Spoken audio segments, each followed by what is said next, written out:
Greetings, geeks. Welcome to Low Earth Orbit. I am Rob Commander Taco Malda. This is episode 390 of Geeks in Space, and I am here today with some of the finest folks that you ever don't want to meet in a dark alley. Gentlemen? I'm not sure that I appreciate your characterization of us. Yeah. In a dark alley. Are you saying that our listeners / viewer Jake are like Batman's parents? Because I don't know, man. That seems like a bit much. So that takes me right into Watchmen. Let's talk about it. Which We're just going to skip the intros. First you insult us, then you take away our identity. Violent mugger. Yeah, all right. The role of Violent Mugger 1 is going to be played by me today. I'm Rob Roseboom, and I'm delightful in an alley no matter what the lighting. So It's like an afternoon delight in an alley. yeah, whatever that means to you. Sure. I think it means exactly the same thing to all of us, and it means breakfast at that fine restaurant in Ann Arbor, and it's not a gross sex thing at all. Nope. So yeah, the opening scene of Watchmen starts with kind of like almost a variation on the Batman origin story with like a kid witnessing his parents getting murdered and everything. So it does feel, you started us off on a fine note. Yeah. I know, Chris, I know Rob, you watched it. What about you guys? So I watched it. I have to admit I was really sleepy, so I fell asleep in the middle of it. And Christine said, "Wow, that was really good. What did you think?" I was like, "The parts I saw were good." Yeah, So. haven't seen it yet. Looking forward to it. Rob, what was your thought? I thought it was fine. There's the problem it has is that there's obviously a lot of backstory that you are going to be filled in. Yeah. As the series goes, but it's sort of a lot to take right away. Yeah. Figure out Vietnam we were saying is actually right. Oh, I'm sorry, Jesus. Go ahead. No, go ahead. You evidently want to talk about it more than me, Rob. Do your thing. I'm lagging. No, I was just going to say, there are little bits like, Vietnam is a state. Evidently, there's some sort of racial uprising that took place in America at some point. I would just like to state for the record that if your path to statehood involves a several 100-foot tall Dr. Manhattan wading into battle over you, I can see why Vietnam would want to become a state. Be like, please don't send him back over again. Whatever I guess you want. I don't know if he's on their flag or not, so I'm not sure exactly how much he plays into their statehood. But Or is it a Blue Man Group fealty flag? Yeah. I buy that. Yeah. Rob, you and I were talking about this a minute ago, but like the fact that Jeremy Irons is presumably Vite, but he's Vite. They don't like come out and blatantly state a lot of this stuff. They're not like showing you a flashback of him in a costume, and the same thing with the gal in the house who I assumed was Silk Spectre. Yeah. But they're not spelling it all out for people that are super familiar with the movie or the book. So this is kind of like in the world of the Watchmen, right? Like I said far. earlier, it really reminds me. It's like Hunger Games, but all the mythos are Watchmen based instead of the United States government broke up into little sections, and that is how we work now. Now it's all broken up by things that happened in the Watchmen world. Yep. Yeah. And you know what? That's a cinematic universe I'm happy to sink my teeth into. Sure. Good DC cinematic universe. I enjoyed Watchmen, but it's not the DCU. It is now. Watchmen was a Night Owl is not at all like Batman. No, I agree, but they cross those characters over now. That is anathema. That's incorrect. I agree with you philosophically. Although I did like the Night Owl ship being flown by the cops. I was kind of into that. I was like, all right. Well, but that goes. So I don't think that we saw Night Owl, although maybe we did. And I don't know, like the story of how they got that. That's why I assumed that the girl was Night Owl or was Silk Spectre, because I assumed that he gave her the owl ship. I don't know. Yeah, I'm looking I'm forward also- to see where it goes. I'm not sure how closely to those original characters the show is actually going to be. yeah. It looks like it isn't really about them. It's about the world that was created by their actions. I don't know. I have to be honest with you. I just don't think it was very good. I like Watchmen, the original one. So wait, did you lie to your wife when you said the part that you saw was good? Maybe the good parts were when you were sleeping.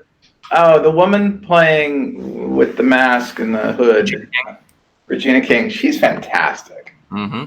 Right? I mean, she's such a good actor. I've loved everything she's ever been in. So she was good. But Don Johnson sucks the good out of anything. I enjoyed him. You know, and he was fine. He was like sheriff, Yeah. But it's like, and a spoilery thing happens to him. It just felt tiring. So I think you might have slept through the spoilery thing that happens to Don Johnson. No, I know what happened to Don Johnson. I woke up for that. So all right. They canceled the show, man. Miami Vice isn't a thing anymore. Wait, what? A long time ago. Wait, you mean Tubbs and Shaw or Hobbs and Shaw? Don't look at me, man. Crockett, you put it on your Hobbs and Crockett. Hobbs and Crockett. There you go. And I'm not saying. Did you see my summary of Hobbs and Shaw? I actually saw it. I gave a very funny summary on the Twitters. I'm going to read it to you in a few moments. You keep talking. No, I like Hobbs and Shaw just fine, but the last hour of it is not as good as the first hour. The first hour is entertaining, and the second hour is just kind of like, ugh, all right, finish. I want to go home. That was Nobbs and Crockett? Yep. Cagney and Lacey. Sounds like I'm going to get to Nobbs and Crockett here in this dark alley. I saw Hobbs and Shaw. It didn't really stick. Something about Princess Margaret trying to escape the necromongers with Edward Norton on Alcatraz, the Rock Island, with Nick Cage driving the McLaren they somehow fit 3 people in, one of which was Dwayne "The Rock" Johnson, right? So I did like that they built that car for that movie because you can't put him in a real McLaren. Well, you could put him in anywhere near a McLaren, it would explode. No, so to be clear, I'm referencing The Crown on Netflix. Oh, I know, it was convoluted. Vin Diesel in Pitch Black, Chronicles That's why of we didn't Riddick. laugh. Then Edward Norton, because he was the enemy in The Italian Job, which starred Jason Statham, who played Shaw. Then Alcatraz, the Rock Island, because I just wanted to get The Rock in there. I feel like someone needs to write a Silmarillion for this tweet. Yeah, with Nick Cage, because we all adore him, driving the McLaren, which they drove, which they somehow fit 3 people in, one of which was Dwayne "The Rock" Johnson.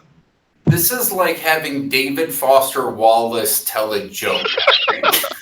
Well, I'm just saying, this is a brilliant post, and I'm very proud of it. You need to appreciate the layers of work that went into it. And then explain it. Then a person I follow on the Twitter asked, somebody please describe the Star Wars trailer to me. I do not have a television. And I said, pretty much what you'd expect with more Fast and the Furious family and friends talk from C-3PO. So we're going right into Star Wars then? All right. Yeah. Yeah. So he said, and then my friend Dan Sinker said, I liked it when 3PO was like, quote, I live my life a quarter parsec at a time, which was kind of funny. And I said, when he fourth walled and said, I'm not here to make friends, it was kind of mind-blowing. So there you go. I mean, the trailer didn't really have too much of anything in it, but they're kind of, the Star Wars trailers and the Marvel trailers are both really good at showing you nothing. Wait, there was a Marvel trailer? Well, I mean, Marvel trailers in general. The Star Wars trailers and the Marvel trailers in general are generally quite good at showing you nothing. Yeah. Well, they had a really cool shot of a Star Destroyer coming up out of the water. That was cool. Look at that. It reminded me of the Yamamoto, back in the day. Right. Or more modern, like any of the Stargate or Star Trek ships that came out of the water a million times. Sure. Or I might point out that scene where the fighters are flying over the very still water, so you had the great reflections. That was pretty choice. They also had the shot with the Millennium Falcon presumably charging into battles, followed behind by a billion ships, which felt like a real throwback to that Return of the Jedi shot where they had like 80 different matted spaceships in the one shot that they had to shoot like a zillion times to get it all right. Yeah. I like Billy D. Williams, but I have to ask, if they only had like 50 people left at the end of the last movie, where did they come up with all these rebels? They made more. Cloning. Begun the Clone Wars have again. Yeah. I will say I did enjoy, speaking of Star Wars, Tom Morello, Rage Against the Machine. All right.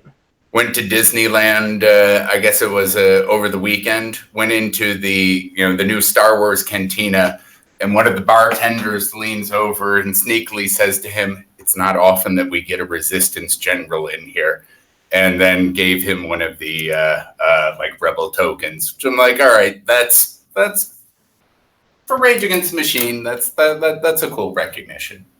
It was full of feels. That had me. Because that's a dude who deserves it. All right, so I got Zombieland 2. I assume I'm the only one. Did you see it? I did. What'd you think? It's fine. Yeah. That means I don't want to see it. If Rob Malda has described it as fine, then I will explode. Here's the pre-question though. Did you really, really like Zombieland 1?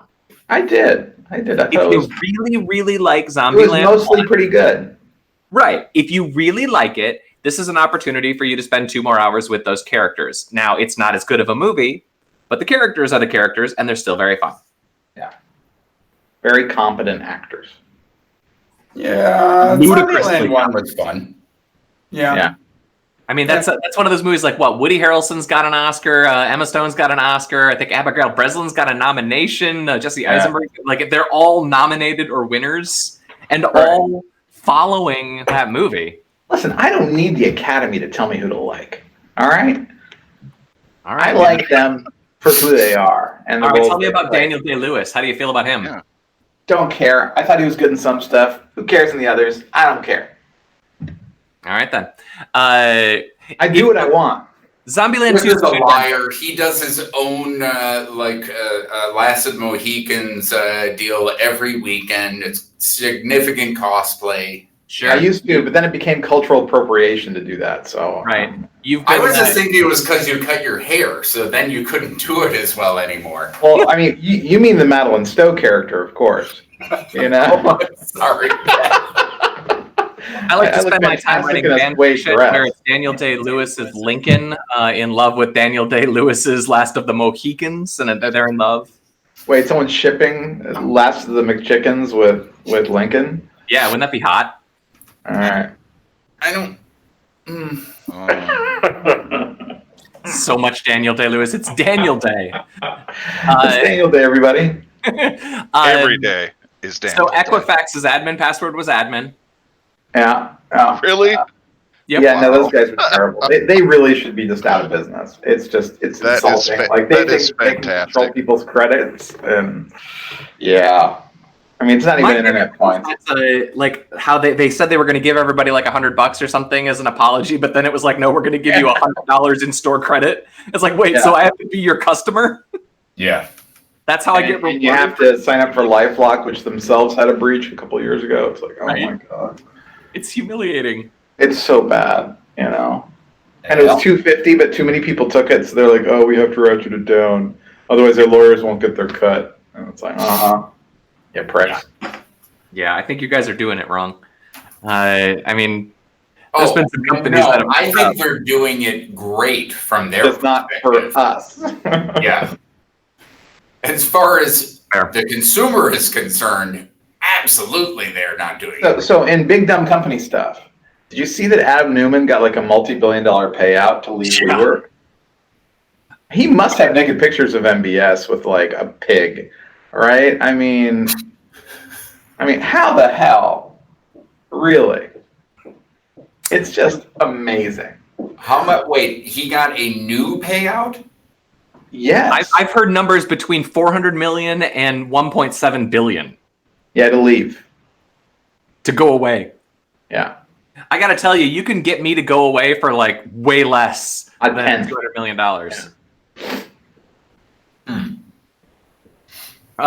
Yeah, that's a pretty amazing story. But I mean, there's like the list of weird things in that story.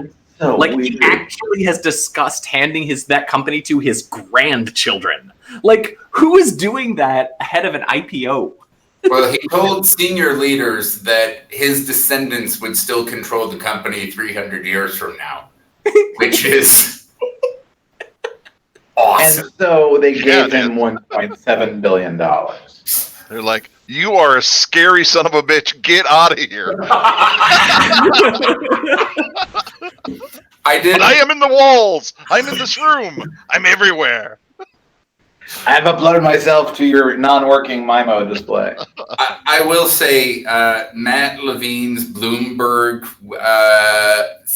what is it, a few times a week, his coverage of WeWork every day has been comic gold. Just, so yeah, good. chef's kiss. Perfect. So I ran into Josh Constein, and I was like, so are you going to write an article, or are you going to do a book about WeWork, right? Because we were joking about Super Pumped, about Uber and everything. And he's like, no, man, honestly, there are other reporters way ahead of me on this one, and it's just too ridiculous. It's just so dumb. You know, it's just, it's just so dumb, you know? So, yeah. I loves it, but I have nothing to do with it, so that makes it easier to loves it. Theranos made me sad because Theranos actually could put lives at risk. Well, no. To be clear, they absolutely put people's lives at risk. Yes. They could do anything by giving known incorrect horseshit results to normal human beings. They killed people. Let's be clear about this, right? They murdered people in the name of their horseshit story. Okay, so. With that lighthearted note, I have a couple of little ones that I just wanted to tell you. One is that I got a story on the Taco Zone called "Fuzzing the Z Machine," where somebody's trying to brute force their way through Zork. Cool. They squeezed out all the verbs, which I feel is kind of cheating because they parsed the data files to get all the nouns and verbs, and then proceeded to try to see if they can solve Zork brute force style, which I absolutely adore. Well, I mean, you should be able to. It's, you know. There's a great story on there of RoboTrump, where there is a text generator now that generates stream of consciousness text in the style of our glorious President Donald J. Trump. And it is indistinguishable from the real thing when placed in front of blind panels. Here we go. RoboTrump. It's on the Taco Zone, man. So you and Jake can get on there and post comments, hang out, subscribe, smash that like button, turn on notifications, activate our Patreon. NordVPN got hacked. So I couldn't believe that. Yes. We should be sponsored by them for Pretend. Yeah, right? Well, no. How does Nord know that they didn't sponsor us via their hacker? Right? Oh. I mean, it's really irresponsible for a VPN provider to get hacked in that manner. And then not tell anyone. Yeah, well, they're shady. Oh, I didn't pick up on that part. So how did the disclosure become public then? It's just as happening now, and it happened a while ago. Yeah. Yeah, because I saw all the posts yesterday where people are like, hey, anyone want NordVPN's keys? Here, I got them. So does everybody else. Feel free to set up your own. All right, I got a couple of quick little ones, and then a couple of maybe one longer one. First, there's a really cool article in there about a guy who went and inspected the source code of a air travel website and determined that they were using a random number generator to determine how many people are looking at the people looking at the flights, which of course they are, but that cracked me up. Yeah, I figure Hotels.com has got to be doing the same thing with any sort of booking system, or concert tickets, They're a bunch of fibbers. Well, yeah, it's create artificial scarcity and then make the human monkeys, No, it's growth hacking. Right? I want to punch him. It's a good thing you're at the far end of the conference room table, so I can't reach. I would change my camera angle, but my display is messed up, so. My feelings are not hurt. Hey, Google employees, the Pixel 4S facial unlock works if if it takes a picture of people with their eyes closed. No, we're gonna do an eyes open update in 2 months. To look for that. No, I think it'll happen sooner than that. But honestly, I don't know. I mean, so what? You're worried about somebody walking into your room late at night when you're sleeping and pointing your phone at you? Give me your phone, citizen. Look at it. Click there. I have your private information forever. No warrant required. I guess I would say if you are the kind of person who is using Face ID to start with, you fundamentally don't care about being secure to start with. So yeah, I mean, at some point you're gonna blink, you know. No, I will say I just picture like I do have the face recognition on the iPhone, and you gotta be like they're detecting that I am looking at the screen at least. I'm not saying it's a great. Yeah, it's because they don't have a proper radar. They're just using depth sensing cameras with bad infrared patterning, so they have to do that, right? Yeah. We wanted to make it so that if it was really you nearby, you know, and you were going for it, you know, we're already ready for you. We're serving you. You know? All the other what's funny about this? Did you see the Samsung one where anyone's fingerprint would unlock the fingerprint? Yeah. That's a bit much. All you needed was dermal ridges. Yeah. And And then the Apple one, where at one point I think it was 30% of China could unlock each other's phones because it turns out Apple was like, Asians, they all look the same. They're all basically the same, right? Yeah. Wow. Yeah. I actually I watched a video yesterday that actually kind of made me really sad, which was I don't know if you guys have ever seen Lindsay Ellis, but she's a video YouTuber. She does media criticism stuff. But she had a whole thing about how she basically got James Gunned, where bad faith or bad actors took an old tweet, took it out of context, and then got her in tons of trouble with her boss. It was a really sad story. It was like it actually like really. It really cut me because I've been thinking a lot about how, and I had this discussion with Jamie on Twitter and a couple of other places. But I mean, a lot of people were really, really mean to me for like 10 years there, and I got such a thick freaking skin about it that I think I was probably I realized in hindsight that I made a lot of really bad decisions about how that system was designed. And that's I don't know, man. I think that you know, hindsight's like in your case 21/20. You know, it's like you did a lot of things to help make the community of Slashdot readers, editors, moderators productive. I mean, I don't know. I mean, for every score you exposed, you know, causing it to become a video game for internet points. You know, you had moderation, we had meta moderation, we had, you know, some really exciting news stories that we took part in. I don't know. I think it's easy to say, oh, look, you didn't make the internet bad. The internet was bad. You know, as it included more bad people, it went bad. That wasn't your fault. I'm not saying that it was my fault. What I'm saying is that I made decisions. I made decisions from a place where I was so calloused and hurt, but I couldn't see it from being inside of it, that I did not show the empathy that I should have. And I can think of various design decisions that I probably should have made differently because of that. I don't know. There's no crime.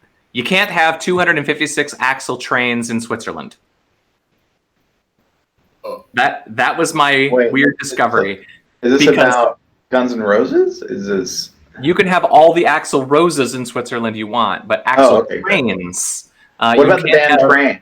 Because they stored that, I guess, in binary, and you couldn't tell the difference between if you had 0 axles or 256. So they legislated their train policy that you cannot have a 256 axle train. Wow. And there's 4 axles per train, so 4 on a 256. 84?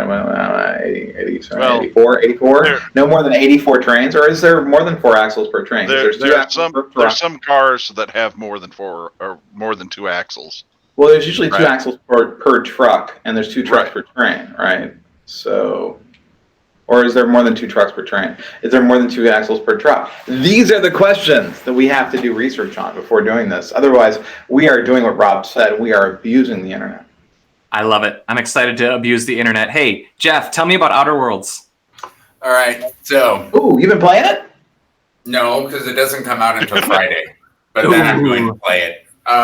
Same studio. It'd be better if you had been playing it though, just to get a jump.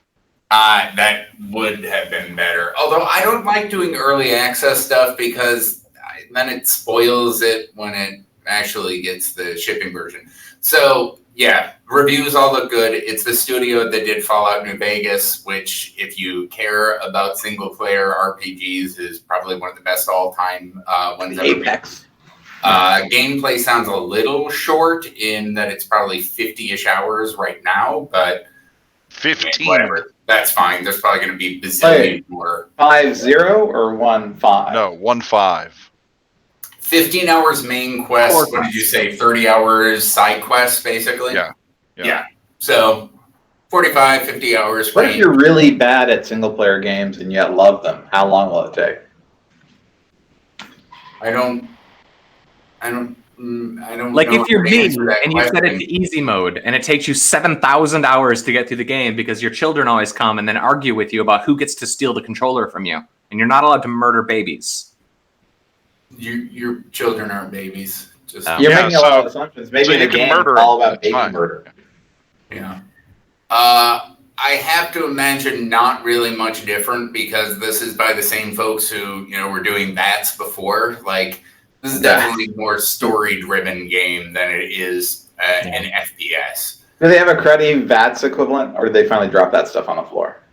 I think that they do have an aimbot equivalency to VATS that is in there, but I don't know. I haven't checked for sure. Like, meh. Any game that requires me to fast twitch target something with a thumb controller, I'm in trouble. That's what it comes down to. They aimbot the console peasants. Yeah. But it's good. I'm excited to try that one. I will have. Oh, I don't have a PC to play it. Never mind.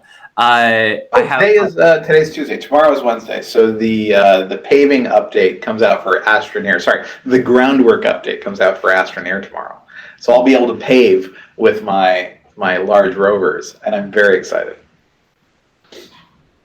That is very exciting. I'm halfway through the Switch version of Link's Awakening. It's so great. I could play Zelda forever because it's a top-down game and it makes me feel like I'm 15. Cool. 15, 12, 11. And large soil containers. They take up 2 spots, but they hold a zillion soils. Well, I guess while we're doing random game updates, my Dutch Europa Universalis 4 game is going great. I control the entire Western Hemisphere and most of Africa, and I'm about to beat the Ottomans like a drum. So that's very exciting for me. And is this what year is this set in? So you start in 1444, right before the fall of Constantinople, and then the game terminates January 1st, 1821. Okay. Did you see the story that Jimi Hendrix apparently was like super awesome at Risk while he was on acid? I did read that. This was a great story. Right? I mean, while we're doing around the horn video game stuff, that's the weirdest thing. He always, I imagine he always took control of Kamchatka. Mm-hmm. The cornerstone. Well, it reminded me of the Doc Ellis story about how he pitched a no-hitter while he was on acid that one time. So. He wasn't supposed to be in the lineup, so decided to drop acid in the morning. Got a call, someone was sick, and they're like, "You're up." And he's like, "Oh, okay." Took a taxi because he wasn't sure he could find the stadium on his own. Showed up, pitched a no-hitter, tripping his ass off. That's a good day. Wow. Yeah. The worst part of that must have been when everyone is congratulating him. He's about to start peaking, and he's probably like, "God, would you all stop touching me? Would you get away from me?" No. You're probably like, just gotta get through it. Just gotta get through it. Yeah, just imagine him standing on the mound with literally tens of thousands of people screaming at him. Just wow. So just He's another up there trick. throwing fastballs and saying, "Man, I really, really wish that my bass player didn't have control of the Ukraine." So, with every person who excelled while on acid, how many ended up getting hit by a 256 axle train? Well, none if it was in Sweden. Zero axle train. A 0 axle train. Yeah. Dude, this is the tracks where the trains go on. Wham! It's like, just saying. Gentlemen, We've successfully squandered a half hour. I'm going to put up the goodbye slide. Okay, goodbye slide. Okay, now nobody can see our faces. Do you want to say goodbye? Yeah, sure. Are you gonna say Sure. we're like in some No, dark they don't want to alley? say goodbye. I interrupted them. This is Chris DeBona signing off. Bye, Jeff. Bye, Rob. See Bye, ya. Rob. Bye, Jeff. Fine. Thanks for listening to episode 390 of Geeks in Space. I'm Rob Commander Taco Malta. Click on all the things that do good things for us and